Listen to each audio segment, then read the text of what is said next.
और इस वक्त की बड़ी खबर आपको बता दें, कतर ने सभी 8 भारतीयों को रिहा कर दिया है। 8 में से 7 भारतीय भारत वापस लौट आए हैं। भारतीय नागरिकों की रिहाई पर भारत सरकार ने कतर की सरकार को सराहा है। 26 अक्टूबर 2023 को कतर में कथित तौर पर जासूसी के आरोप में 8 भारतीयों को फांसी की सजा दी गई थी। दुबई में कतर के शासक अमीर शेख तमीम से मुलाकात की थी और दोनों नेताओं के बीच द्विपक्षीय बातचीत हुई थी।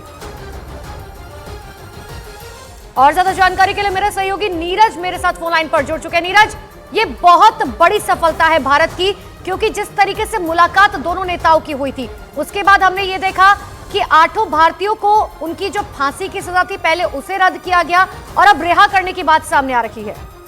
अनुपमा, बिल्कुल बहुत बड़ी कूटनीतिक विक्ट्री है मौजूदा सरकार और भारत की कतर के मामले में, जहां 8 भारतीय जो कि नेवी के ऑफिसर थे उन्हें सजा दी गई थी, मौत की सजा दी गई थी। हालांकि पिछले साल आपको याद होगा दिसंबर महीने में मौत की सजा को लंबी जेल की सजा में तब्दील कर दिया गया था, लेकिन आज देर रात विदेश मंत्रालय की तरफ से ये साफ साफ स्पष्ट कर दिया गया और कतर की सरकार को धन्यवाद किया गया, तारीफ भी की गई है कि 8 भारतीयों को रिलीज कर दिया गया, जिसमें से 7 लोग भारत लौट भी चुके हैं। और आपको याद होगा 2022 में एस्पियोनेज यानी जासूसी के चार्ज में सभी को गिरफ्तार किया गया और बाद में उन्हें मौत की सजा पिछले साल 26 अक्टूबर को दी गई। लेकिन भारत सरकार की तरफ से कतर कोर्ट के फैसले पर शॉक जताया गया था और उसके बाद जिस तरह से डिप्लोमेटिक तौर पे मदद दी गई, लीगल असिस्टेंस दिया गया विदेश मंत्रालय की तरफ से, और प्रधानमंत्री मोदी का आप जिक्र कर रही थी, पिछले साल के अंतिम महीने यानी दिसंबर के पहले हफ्ते में वहां के अमीर से मुलाकात की और इस मसले को बहुत मजबूती से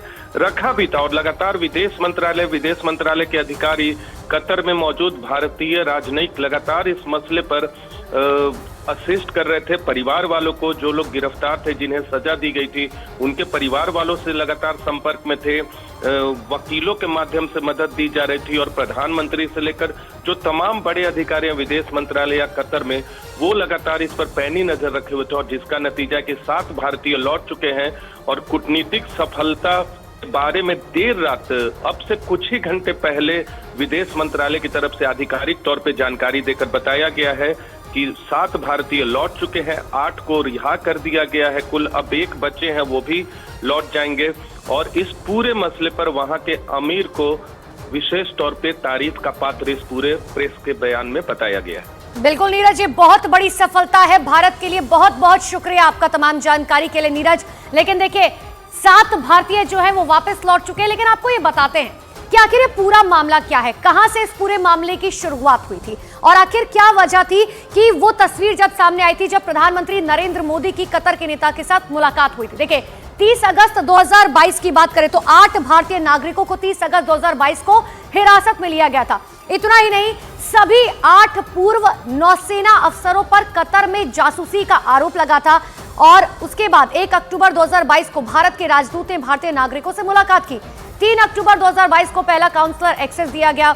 25 मार्च 2023 को इनके खिलाफ आरोप तय किए गए। उसके बाद 29 मार्च 2023 को मुकदमा शुरू किया गया।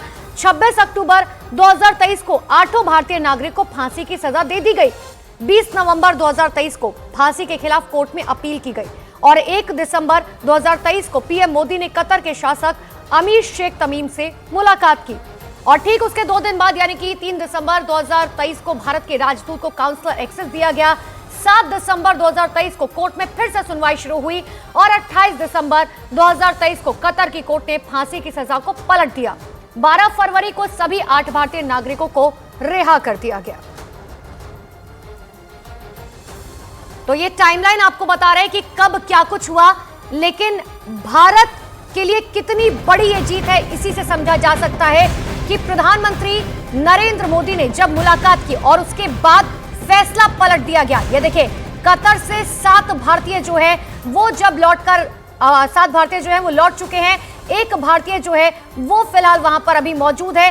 इन तमाम लोगों को, ये जो 8 भारतीय बताया जा रहा है, ये जानकारी दी जा रही थी कि देखिए, जासूसी के आरोप में सभी को फांसी की सजा दी गई थी, लेकिन 1 दिसंबर 2023 की वो तारीख जब पीएम मोदी ने कतर के शासक अमीर शेख तमीम से मुलाकात की थी और उसके बाद ये फैसला पलट दिया गया।